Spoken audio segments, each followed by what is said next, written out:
वीर सावरकर की जयंती पर हुआ विभिन्न संस्थाओं में आयोजन। वीर सावरकर को याद कर विद्यार्थियों को समझाया वीर सावरकर का बलिदान।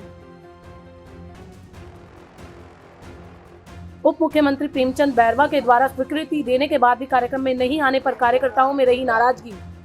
सीतापुरा स्थित Mahatma Gandhi college of pharmaceutical sciences में सावरकर दर्शन प्रतिष्ठान राजस्थान शाखा के द्वारा वीर सावरकर स्मृति समारोह का आयोजन किया गया।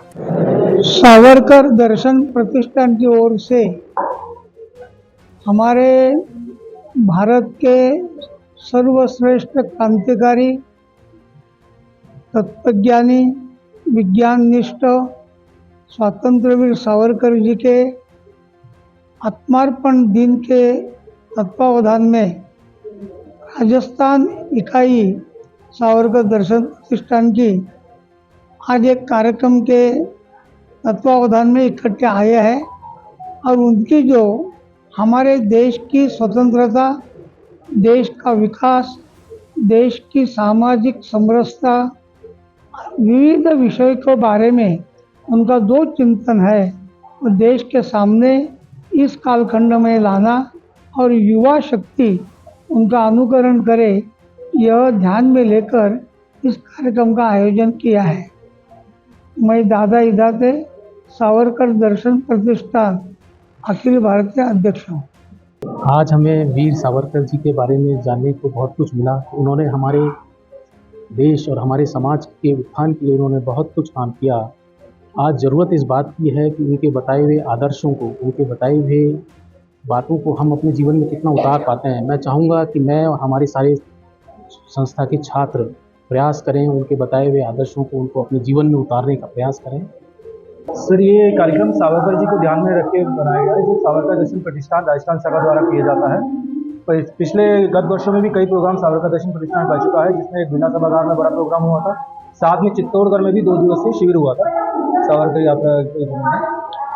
ये प्रोग्राम मुख्य उद्देश्य हमारा ये है कि सावरकर जी के जो जन विचार हैं वो लोगों तक पहुँचाना, और आज इस कॉलेज में करने का मुख्य उद्देश्य यही है कि सावरकर जी के जो विचार है वो हमारी नई पीढ़ी के अंदर आएँ, ताकि वो समझे कि देश के प्रति प्रेम उनके अंदर जागे, देश के प्रति पुराने लोगों की, अपने क्रांतिकारियों की सबकी भावना क्या रही। जब अपना देश गुलाम था तब उन्होंने क्या क्या जत्न किए इसको आज़ाद कराने में, वो सारी चीज़ें युवा पीढ़ी के सामने आना बहुत ज़रूरी है।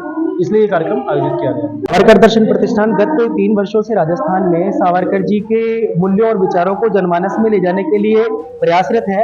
वीर सावरकर जी का जीवन हमेशा जितने संघर्ष से गुजरा और जितनी उन्होंने यात्राएं सही, काले पानी की सजा से लेकर के जो आज़ादी के बाद भी सावरकर जी ने जितनी यातनाएं इस देश में सही है, शायद किसी दूसरे स्वतंत्रता सेनानी ने भी इतनी यातनाएं नहीं सही होगी। तो सावरकर जी की वजह से एक तरीके से जो हमें आज़ादी मिली है, आज का जनमानस उसे कहीं विस्मृत ना कर दे, इसका प्रयास संगठन लगातार करता आ रहा है। और इसी क्रम में ये कार्यक्रम आज आयोजित किया गया है Mahatma Gandhi college of pharmaceutical sciences में, सीतापुरा में।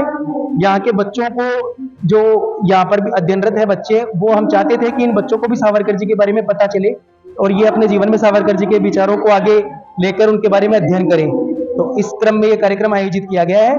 मैं इतना ही कहना चाहूँगा। मैं अभी प्रदेश कोषाध्यक्ष हूँ सावरकर दर्शन प्रतिष्ठान में, क्षितिज बंसल।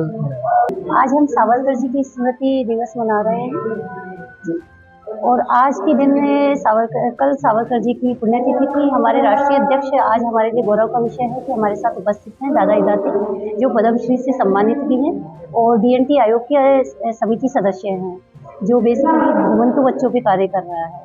आज ही के दिन से हम लोगों ने एक सावरकर सम्मान करके एक पुरस्कार की घोषणा की गई है, जो युवा बच्चे जिन्होंने किसी भी क्षेत्र में कार्य किया है, सामाजिक क्षेत्र में कार्य कर रहे हैं, हम उनको आगे मोटिवेशन के लिए सावरकर सम्मान पुरस्कार शुरू करें। आपका नाम? मैं विजया पारिक, सावरकर दर्शन प्रतिष्ठान की प्रदेश संयोजक विजय पारिक एवं सह संयोजक राघव गर्ग ने बताया कि सुबह 11 बजे से 1 बजे तक Mahatma Gandhi college of pharmaceutical sciences के सभागार में आयोजित किया गया। इस अवसर पर कार्यक्रम के मुख्य वक्ता government of India DNT commission Padmashri Bhikhuji Bhai ने वीर सावरकर की जीवनी पर प्रकाश डालते हुए कहा कि वीर सावरकर पहले क्रांतिकारी देशभक्त थे, जिन्होंने 1901 में ब्रिटेन की रानी विक्टोरिया की मृत्यु पर नासिक में शोक सभा का विरोध किया और कहा कि वो हमारे शत्रु देश की रानी थी, हमें शोक क्यों करना चाहिए। कोषाध्यक्ष सतीश बंसल एवं सुशीला परिहार ने बताया कि 7 अक्टूबर 1905 को पूना में विदेशी वस्त्रों की पहली होली का दहन किया, जबकि गांधी ने इस घटना की दक्षिण अफ्रीका के अपने पत्र इंडियन ओपिनियन में निंदा की थी। सावरकर के द्वारा विदेशी वस्त्र दहन की घटना के 16 वर्ष बाद गांधी उनके मार्ग पर चले और 11 जुलाई 1921 को मुंबई के परेल में विदेशी वस्त्रों का बहिष्कार किया। 1905 में विदेशी वस्त्र दहन के कारण पुणे के परमिशन कॉलेज से निकालकर 10 रुपए जुर्माना किया गया। संगठन के नवीन ने बताया कि वीर सावरकर पहले ऐसे लेखक थे जिन्होंने अंग्रेजों द्वारा गदर कहे जाने वाले संघर्ष को 1857 का स्वातंत्र्य समर नामक ग्रंथ लिखकर सिद्ध कर दिया।